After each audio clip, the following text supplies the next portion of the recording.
Hey, so in this super intense movie, passengers struggle to survive happening on a train during a zombie outbreak. But guess what?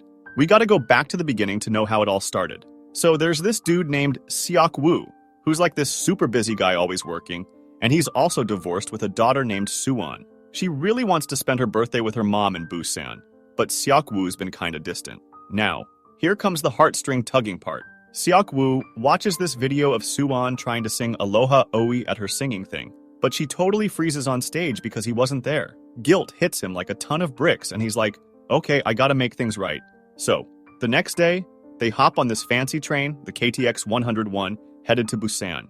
Oh, and there are all these other characters on the train too.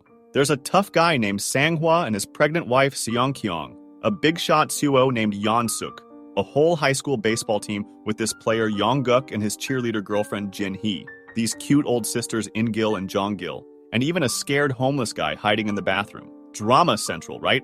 But hold on to your seats, because just before the train leaves, this sick lady sneaks in. And guess what? She turns into a zombie and starts chomping on a train attendant, who then joins the zombie club. And like wildfire, this zombie thing spreads like crazy all over the train. So after that wild zombie attack on the train, the gang is like, we can't stay here, it's zombie central. So they dash to another train car and basically lock themselves in. Smart move, right? And here comes the twist. The whole country is going bonkers because of this crazy epidemic thing. Internet and phones are buzzing with reports about zombies taking over the place. So it's basically like, whoa, things are getting real. So the train makes a pit stop at Daejeon Station. But guess what? The station's like a zombie party, and the gang's like, nope, we're out of here. So back to the train they go, but not without some chaos. They split up into different train cars because, well, it's basically a zombie stampede. And check this out.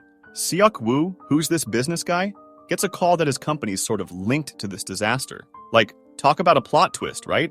And meanwhile, the military's like, we're setting up a quarantine zone near Busan. So the train conductor's like, yep, that's where we're headed. But wait, there's more drama.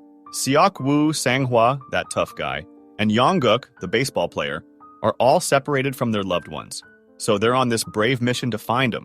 Suwon, that's Seok Woo's daughter, and Seong Kyung, the pregnant wife, along with these old sisters and the homeless dude, are all hiding out together. So, after a bunch of ups and downs, our group finally gets back together. They're like, all right, let's do this.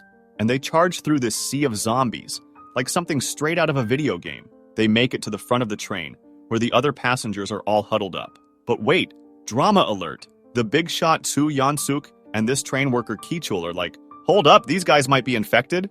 So they're all like, nuh-uh, you can't come in. Now this is where things get intense. Sanghwa, remember the tough dude? He's like, I got this, and makes a huge sacrifice.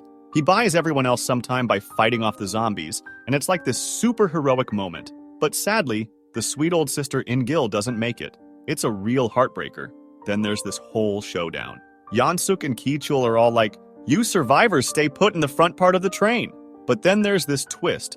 Jong-gil, who's had enough of these passengers being all selfish, decides she's had it. She flings open the other door, letting the zombies rush in and take down all those passengers who were being total jerks. And guess what?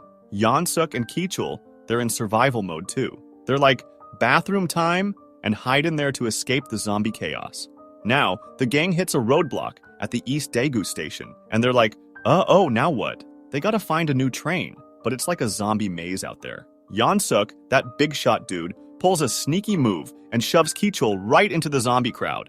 Talk about not being a team player, right? And here comes the fire show. There's this burning train engine that goes off track, splitting up the group. Seok Woo, his daughter Su-an, pregnant Seong Kyung, and the homeless guy end up trapped under a carriage packed with zombies. It's like a total, yikes, what now moment. But wait, Yeon-suk's still in the picture, and he runs into Yong-guk and Jin-hee. And get this, he's so desperate to escape that he accidentally shoves poor Jin-hee into a zombie. Major bummer, right? Then Yong-guk's like, I'm not leaving her, and he stays with Jin-hee until she turns and gets all zombie-like, taking him down. Meanwhile, the conductor's trying to start another train on a different track. But guess what? Zombies are like, not so fast. And they get him too. It's like zombies are popping up left and right. It's chaos. Back under the carriage, Seok Woo's like, we can't stay here forever. He finds a way out, but then debris falls, blocking the way. The homeless guy steps up big time, sacrificing himself to give Seok Woo a chance. With the path cleared, Seok-woo, Soo-won, and Seong-kyung manage to hop onto the new train. The gang fights off these zombie stragglers who are trying to get on the train. And guess who shows up? Yeon-suk, that COO dude, but he's like half zombie and begging for help. Seok-woo's like, sorry dude, no can do, and manages to push him off the train, but not without getting a nasty bite himself. Yikes! Seok-woo's a total hero though. He's like, alright, Soo-won and Seong-kyung, you two gotta take over. He shows Seong-kyung how to run the train and has this super touching moment with Soo-won. It's like a really sad but kind of heartwarming scene. And then, in his last moments, Seok-woo thinks about the time Soo-won was born and all, and then he just jumps off the train. It's like a total whoa moment. But the journey's not over for Soo-won and Seong-kyung. They hit another train roadblock and have to stop in a tunnel right before Busan. They get off the train and start walking through the tunnel. And get this, there are snipers on the other side, ready to shoot at anything that looks like a zombie. But Soo-won's like, I got this! And starts singing Aloha Oh. Remember that song from the start? It's a tribute to her dad. And you won't believe it. The snipers hear her and lower their weapons. It's like this really touching moment that shows that even in the middle of all the zombie chaos, there's still a bit of humanity left. And that's end for the movie, guys. If you had a blast watching all those zombies and crazy train adventures, don't forget to hit that like button.